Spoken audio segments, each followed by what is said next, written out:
अरे छत पर रही त देला ताकि राजा जी खोली खिड़की तमारा ताया खिराजा जी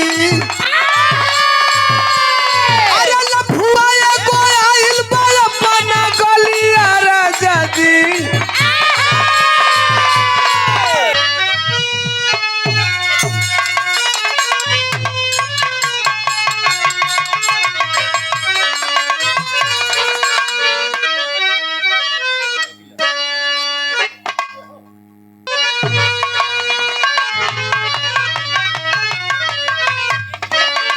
चले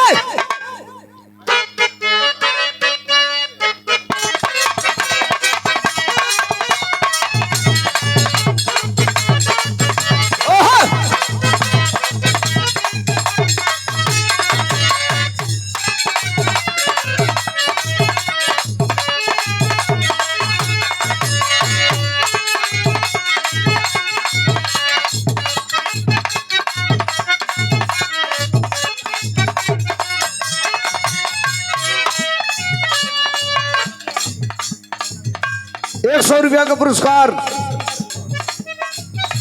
गाना रोज आवत है तनी घरी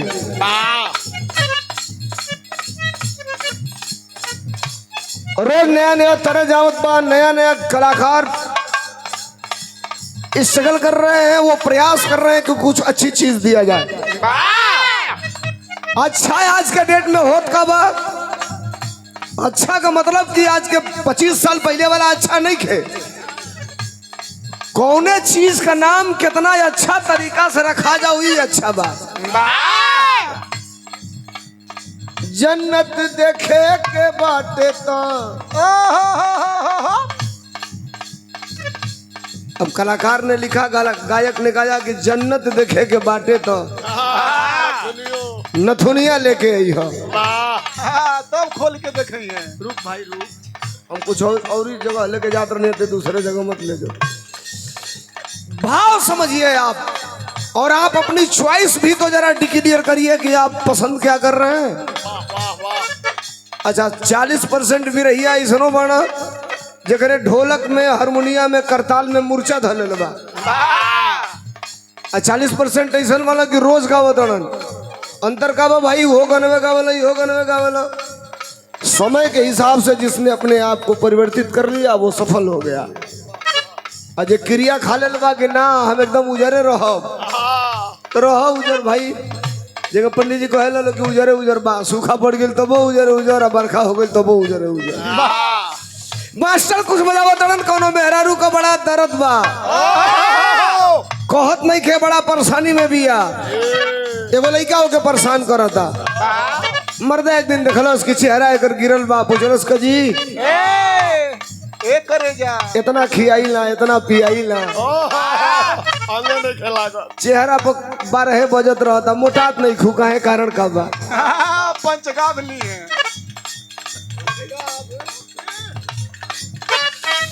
असल में रामदेव की कंपनी में ट्रेनिंग ले रहा है बच्चा पंचगाव हो या एगो सिरप हो एगो दुकान लौड़ेन भाषे में एगो सिरप आइल बा उनके यहाँ भाषा एक एगो नाव धरत न सब भैया मास्टर बजावा तड़न कौन गीत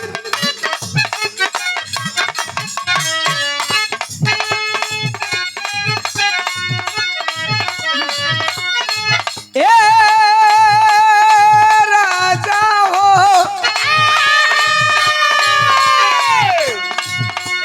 मेहरारू कहतिया का कहलस अरे छत पर रही त देला ताकि राजा जी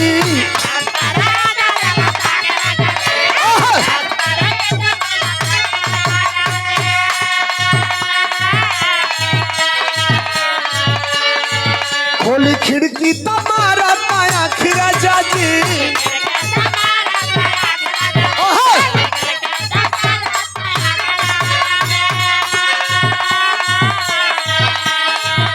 मर्दा कलश रुक रुक रुक रुक रुक रुक रुक कौने का हिम्मत हो गई ले कि हमारा घर की ओर नजर उठा के ताक गई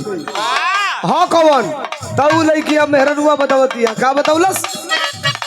अरे छत पर रही त देला ताकि राजा जी खोली खिड़की तमारा ताया खिराजा जी अरे लफू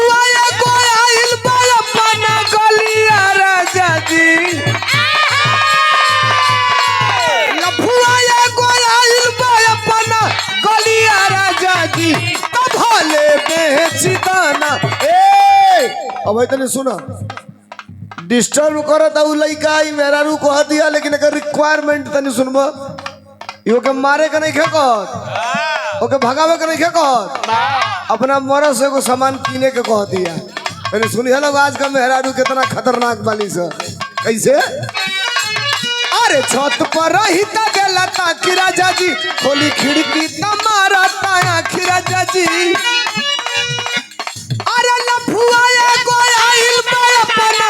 गलिया राजा जी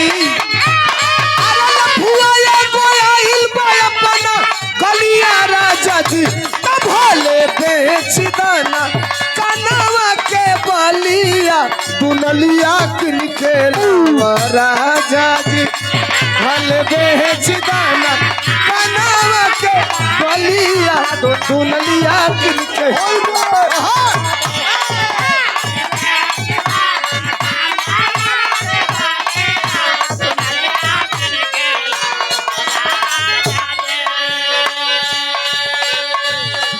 अब मर्दा परेशान हो गए कि हाँ कवनी मेहरुआ से पूछलस कि ओकर रंग रूप कैसन बा उ बा कैसन तो मेहरारू बतावतिया का बताउलस अरे जुल्फी झाड़ी के बुलट चढ़ी के आवे ये बलम अरे जुल्फी झाड़ी के बुलट चढ़ी के आवे ये बलम अभी छोकरे बाटे हो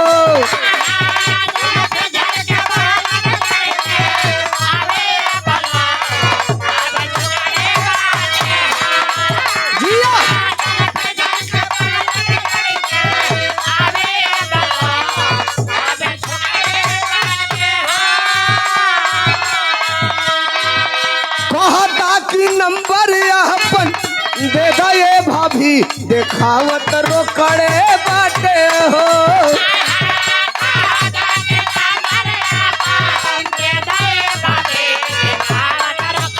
जिया जिया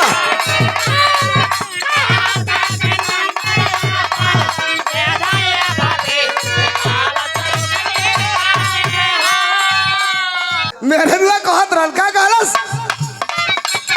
अरे जुल्फी झाड़ी के बुलट चढ़ी के आवे ये बलम